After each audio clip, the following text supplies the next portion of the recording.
Hey guys, welcome back to my channel. This video is all about my 1 month update. I am 5 weeks postpartum, so if you want to know more, keep watching.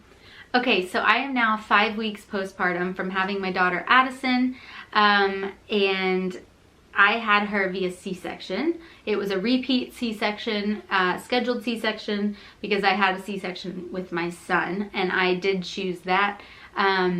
I did not choose a C-section with my son.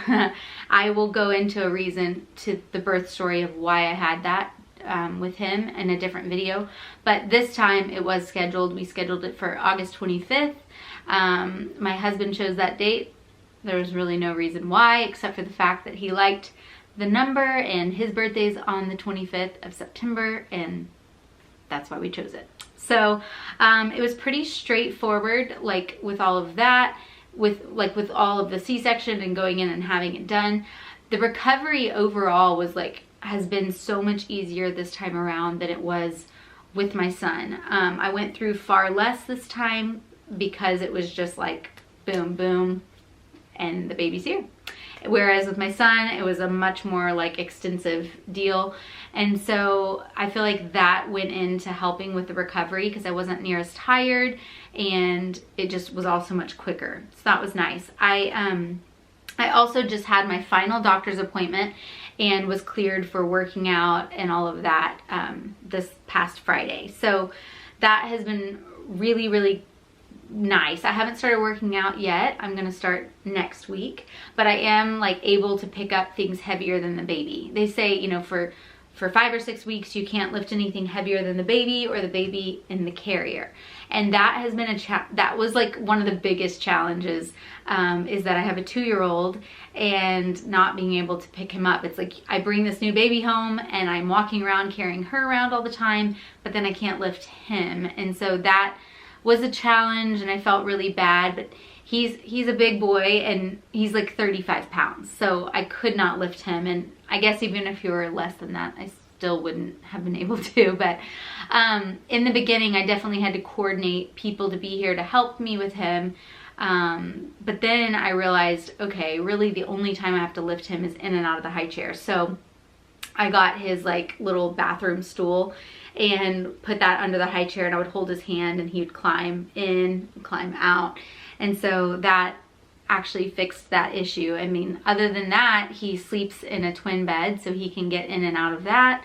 If he were still in a crib, I don't really know what I would do on that, because it's kind of hard. You can't really like have somebody 24/7 with you for 5 weeks if you're a stay-at-home mom. I don't think most people can't, so I don't know on that. But I'm really excited to start working out and kind of get back into that again. I worked out throughout my pregnancy, so I'm just excited. That'll make me feel really good again. So as far as like weight loss goes, I gained 40 pounds total in my pregnancy and I've lost 20.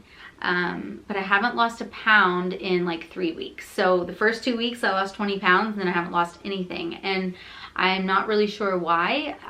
Like I said, haven't started working out, but I eat healthy and I am nursing. So you would think that I would have lost at least a pound, but I'm not like totally freaking out over it. I'm trying not to, I don't weigh myself every day. I'm not obsessing about it. I'm just kind of thinking that as my hormones and everything continue to regulate and as a little bit more time goes, that'll just, you know, it'll taper off or whatever. And that's kind of what happened with my son. I don't remember plateauing, but I remember that I didn't work very hard and I just slowly lost the weight. So that was not a huge deal. But my recovery from the C-section overall, like I said, has been really smooth this time. And I was really happy about that. I don't know if it was because I just knew what to expect too going in. It was just better. I didn't really take like any pain pills. I think I took total the whole time maybe like 5, maybe 4 or 3. I don't know. It was like a handful, because a lot of times I would just take a half a dose, which was a half pill. So it wasn't many at all. My skin has been super, super dry, like a reptile. It doesn't matter how much moisturizer I put on or what kind of skincare routine I do, it's just beyond dry. And I don't know if that's just a side effect of all the hormones and stuff, but it's driving me crazy. And then I am starting to have some postpartum hair loss up here in the front. It's like, I don't know, I can't find it, but it's like these little short pieces. This is where I lost it with my son. It's not like balding yet right here like it did with him, but it is. I feel like with him it was really bad when he was like 3 to 4 months old. So here we go, but so far it's starting, so yay. That's just the things that moms go through, you know? It's just like, ugh. But anyways, my stomach is like still getting flatter. Like every day it just like looks a little bit flatter and all that. So it just takes time. Like if you're just had a baby and you're like expecting that your stomach's gonna be super flat like right after you have the baby, that just doesn't really happen. It takes some time and it will slowly go down, and just have grace on yourself, be patient, and it'll all go back to normal.